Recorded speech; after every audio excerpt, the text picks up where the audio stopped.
in return, the basic structure of what's been talked about, although not completed.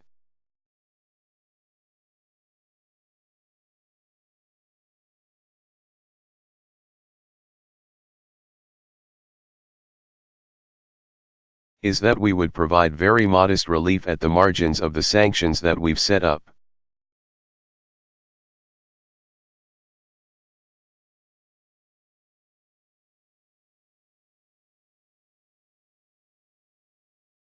But importantly, we would leave in place the core sanctions that are most effective and have most impact on the Iranian economy.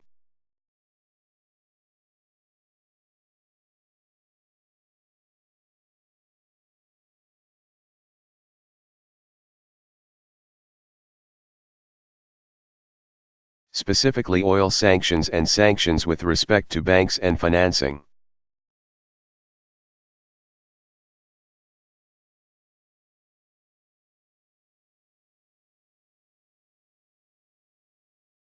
And what that gives us is the opportunity to test how serious are they.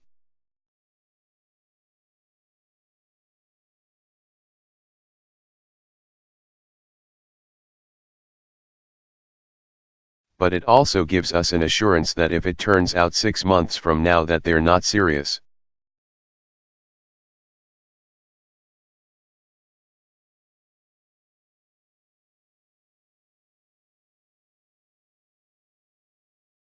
we can dial those sanctions right back up.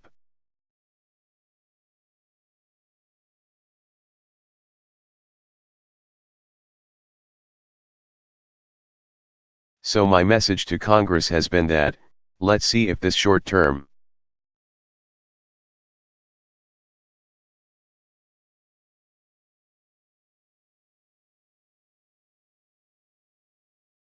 Phase 1 deal can be completed to our satisfaction, where we're absolutely certain that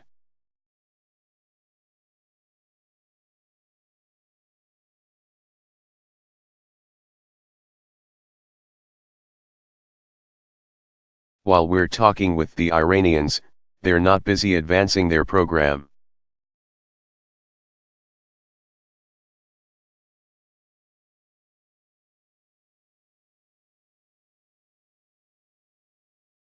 We can buy some additional months in terms of their breakout capacity.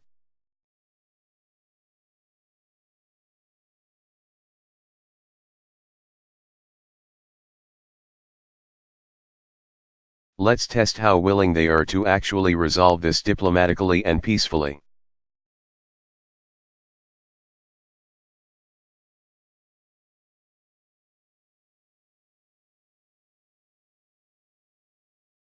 We will have lost nothing if, at the end of the day,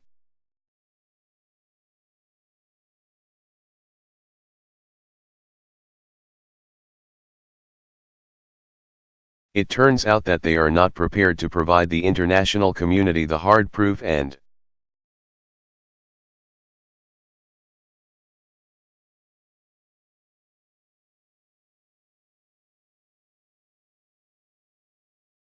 assurances necessary for us to know that they're not pursuing a nuclear weapon.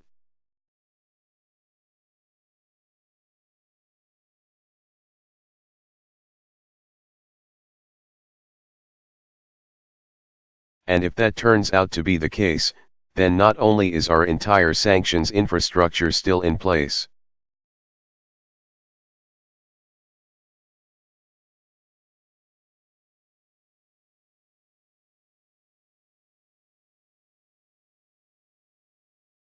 not only are they still losing money from the fact that they can't sell their oil,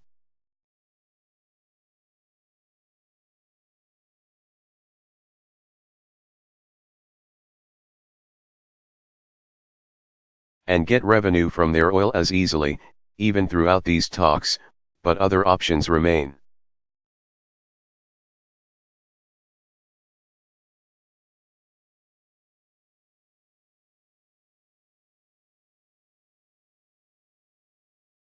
But what I've said to members of Congress is that if, in fact, we're serious about trying to resolve this,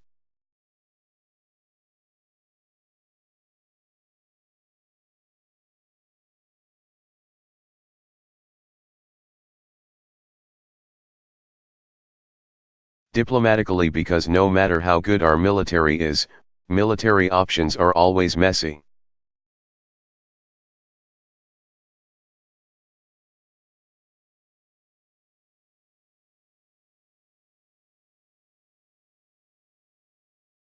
They're always difficult, always have unintended consequences, and in this situation are never complete in terms of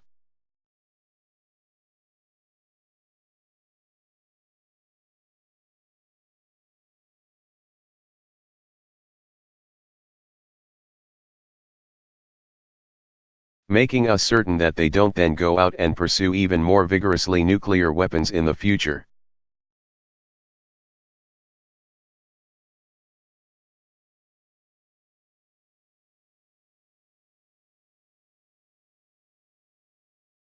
If we're serious about pursuing diplomacy, then there's no need for us to add new sanctions on top.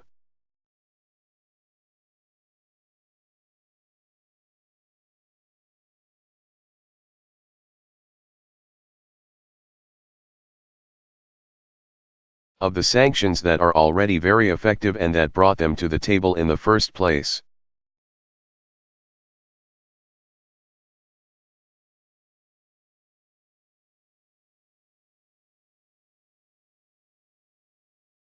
Now, if it turns out they can't deliver,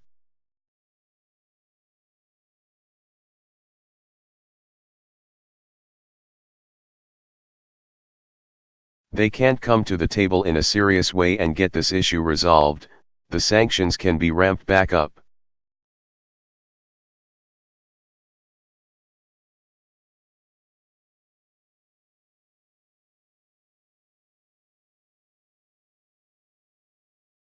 And we've got that option.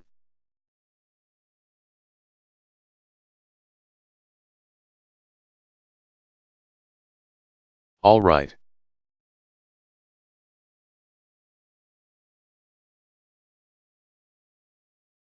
Roger, run engine. Roger, it's his birthday, by the way.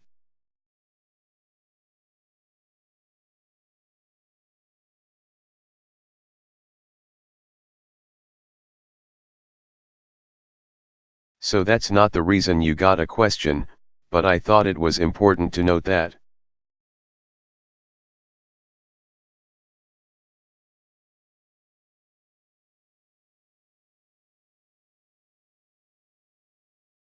Question, thank you, MR.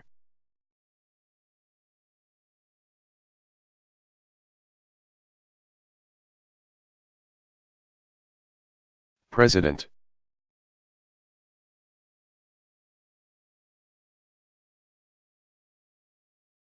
President Obama, happy birthday.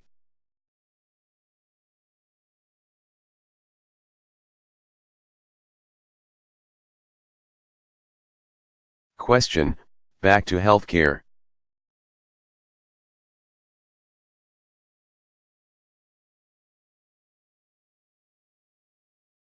Can you guarantee for the American people that the healthcare website is going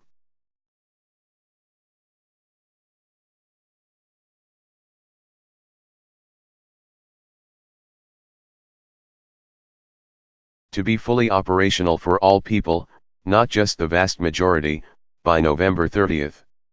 And second,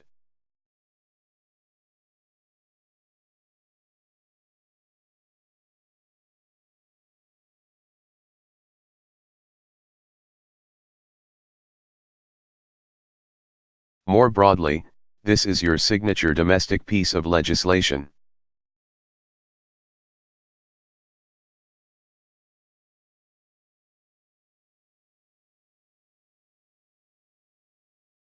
You hear criticism on the Hill that you and your White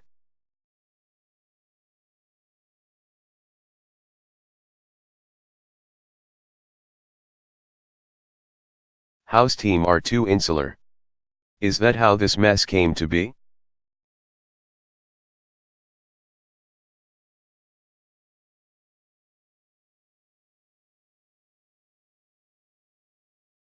President Obama, well, I think there is going to be a lot of evaluation of how we got to this point.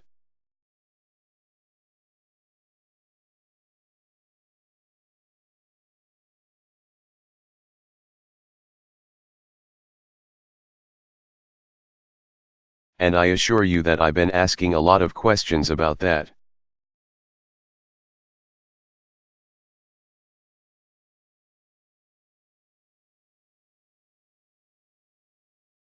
The truth is that this is, number one, very complicated.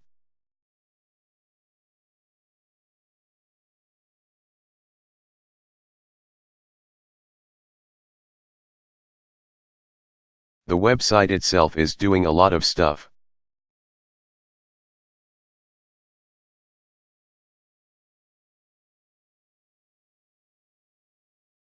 There aren't a lot of websites out there that have to help people compare their possible insurance options.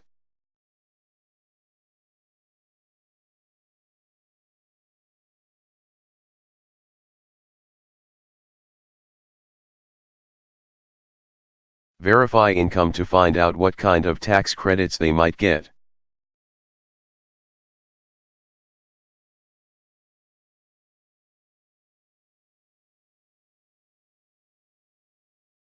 Communicate with those insurance companies so they can purchase, make sure that all of it's verified.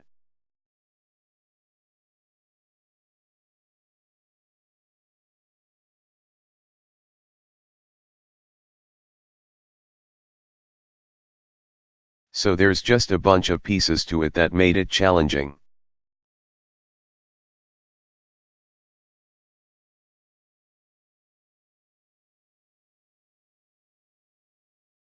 And you combine that with the fact that the federal government does a lot of things really well.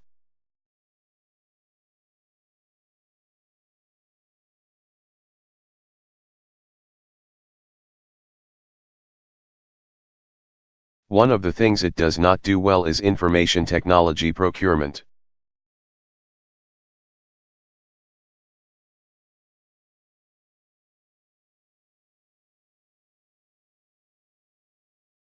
This is kind of a systematic problem that we have across the board.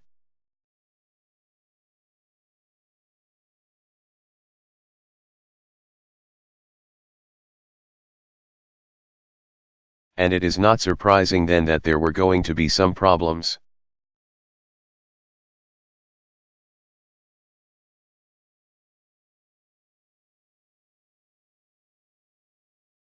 Now, I think we have to ask ourselves some hard questions inside the White House as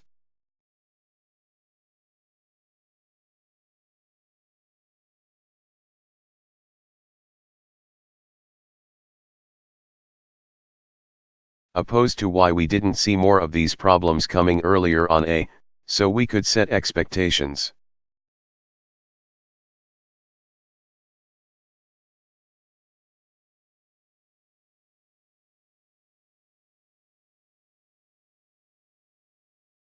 B, so that we could look for different ways for people to end up applying.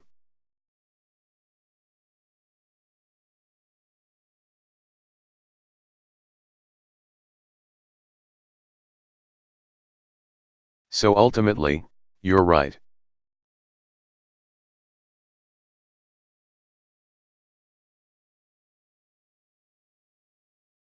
This is something that's really important to me, and it's really important to millions of Americans.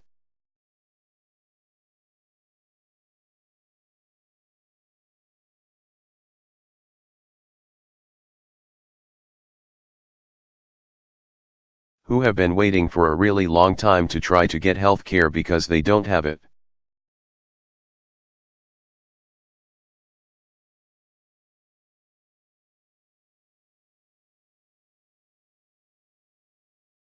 And I am very frustrated, but I'm also somebody who, if I fumbled the ball,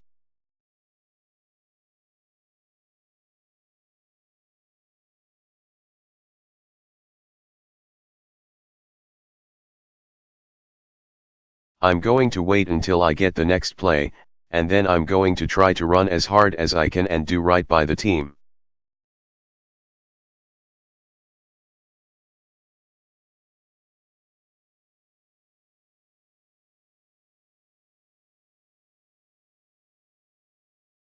So ultimately, I'm the head of this team.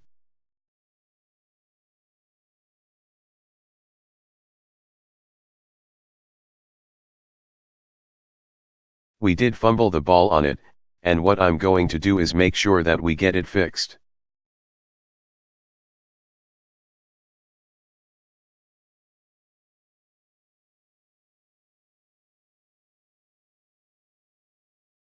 In terms of what happens on November 30th or December 1st.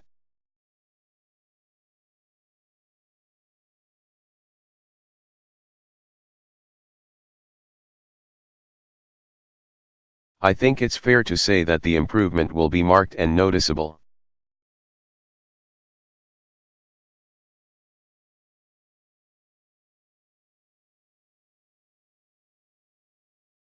The website will work much better on November 30th.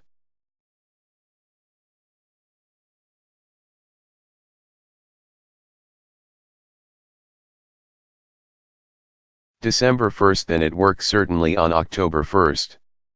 That's a pretty low bar.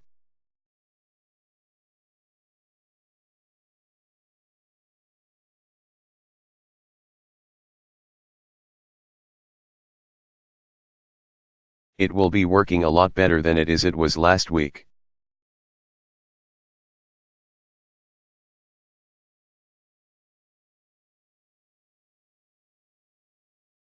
And it will be working better than it was this week, which means that the majority of people who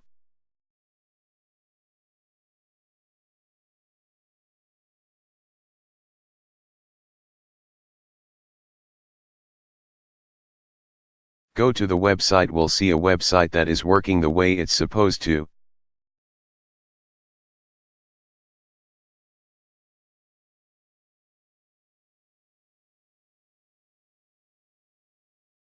I think it is not possible for me to guarantee that 100% of the people 100%.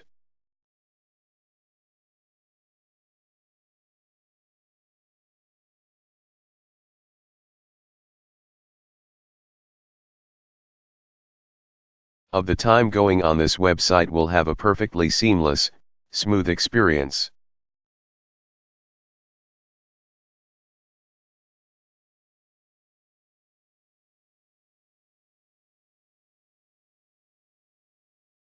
We're going to have to continue to improve it even after November 30th.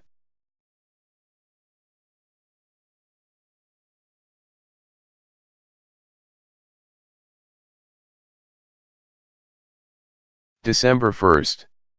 But the majority of people who use it will be able to see it operate the way it was supposed to.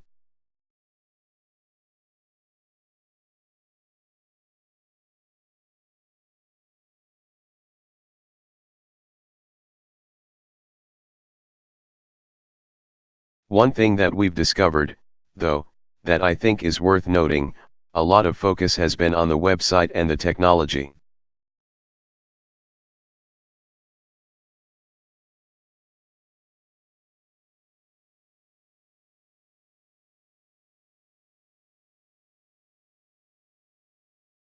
And that's partly because that's how we initially identified it. These are glitches.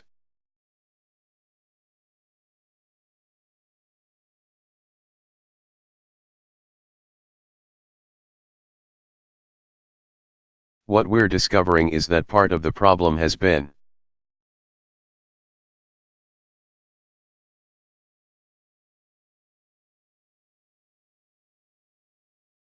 technology, hardware and software, and that's being upgraded.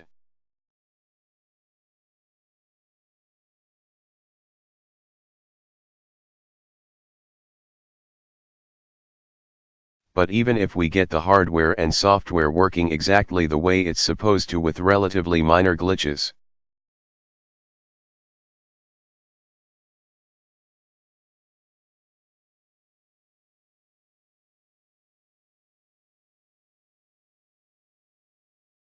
what we're also discovering is that insurance is complicated to buy.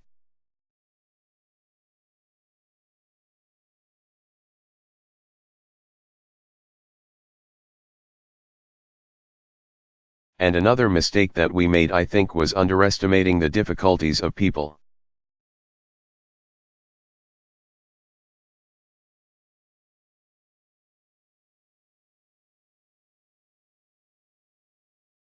Purchasing insurance online and shopping for a lot of options with a lot of costs and a lot of different benefits and plans.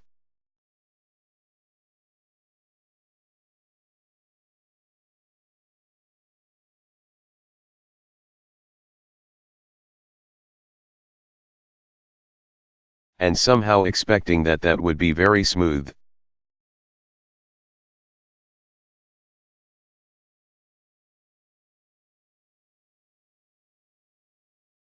And then they've also got to try apply for tax credits on the website.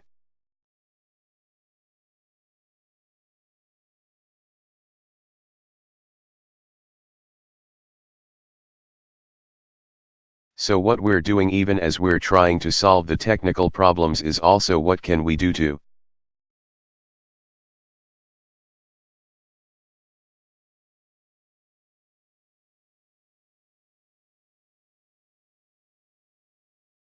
make the application a little bit simpler.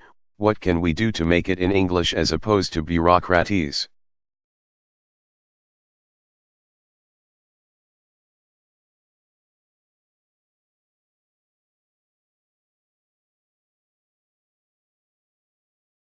Are there steps that we can skip while still getting the core information that people need?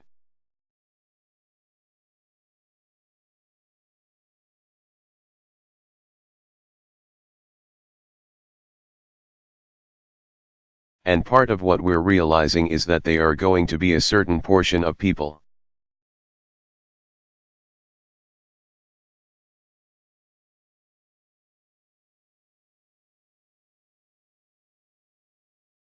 Who are just going to need more help and more hand-holding in the application process.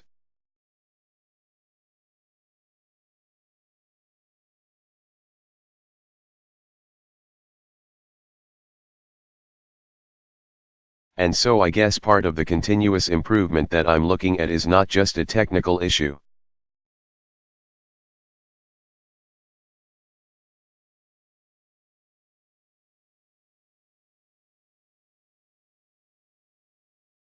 It's also, can we streamline the application process?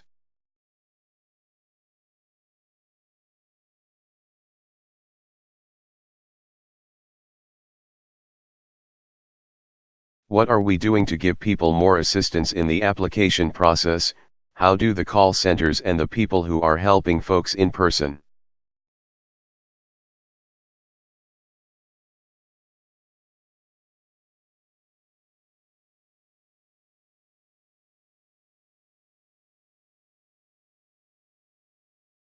How are they trained so that things can go more smoothly?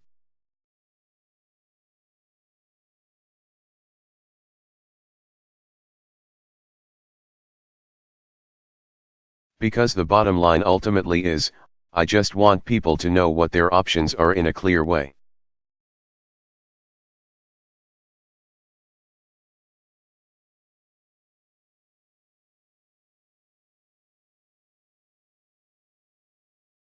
And buying health insurance is never going to be like buying a song on iTunes.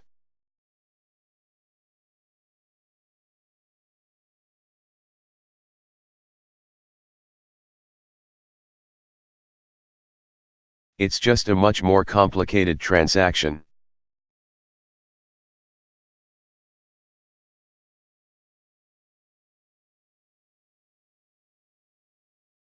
But I think we can continue to make it better.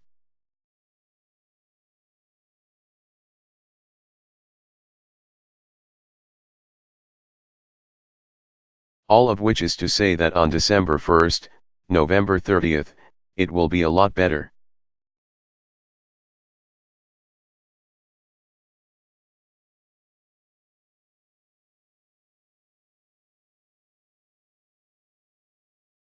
But there will still be some problems. Some of those will not be because of technological problems.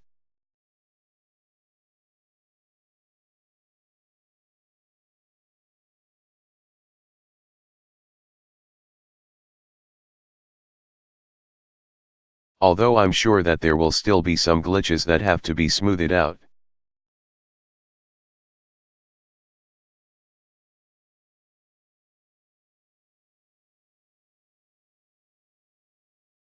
Some of it's going to be how are we making this application process more user-friendly for folks.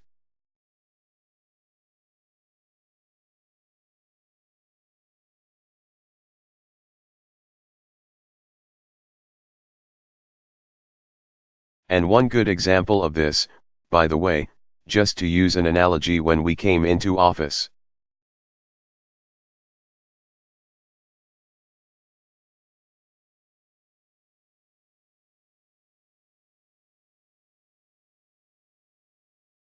We heard a lot of complaints about the financial aid forms that families have to fill out to get federal financial aid.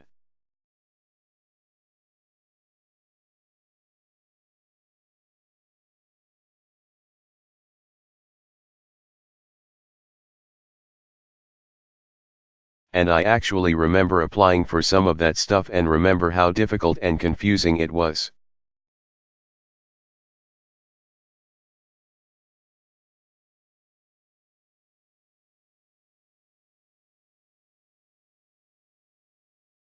And Arne Duncan over at Education worked with a team to see what we could do to simplify it.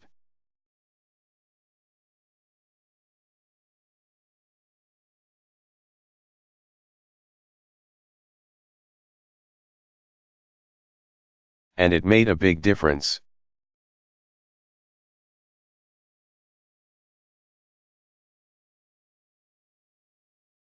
And that's part of the process that we've got to go through.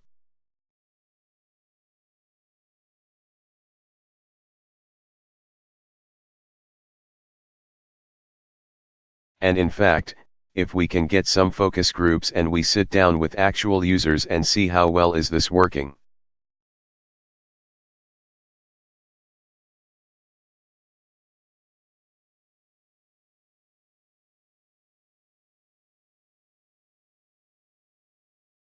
What would improve it? What part of it didn't you understand?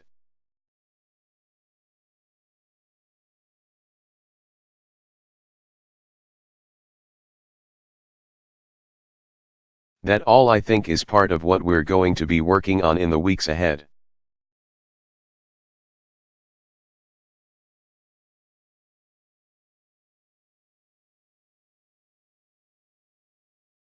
Question: what about the insularity criticism that you hear on the Hill?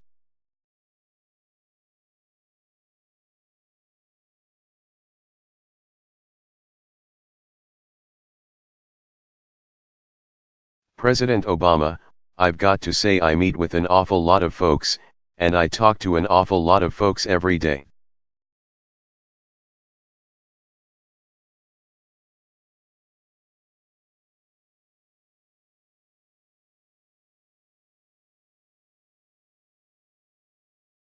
And I have lunches with CEOs and IT venture capitalists and labor leaders.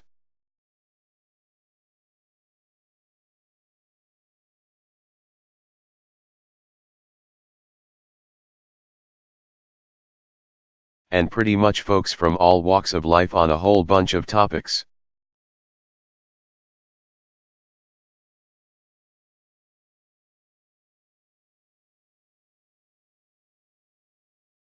And if you looked at my schedule on any given day, we're interacting with a whole lot of people.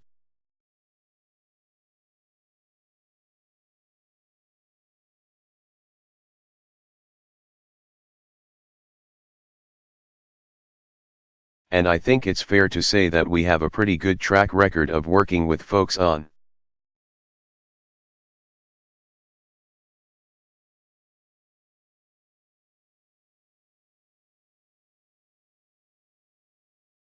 technology and IT from our campaign where, both in 2008 and 2012, we did a pretty darn good job on that.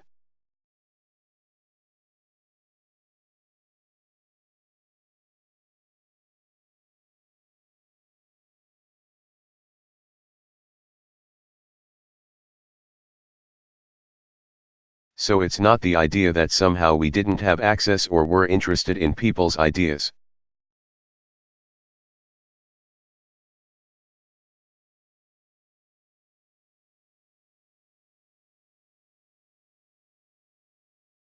I think isn't accurate.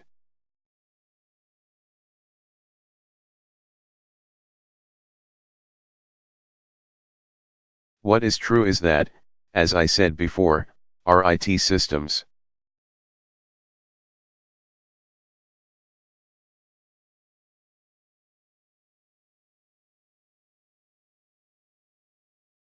how we purchase technology in the federal government is cumbersome, complicated, and outdated.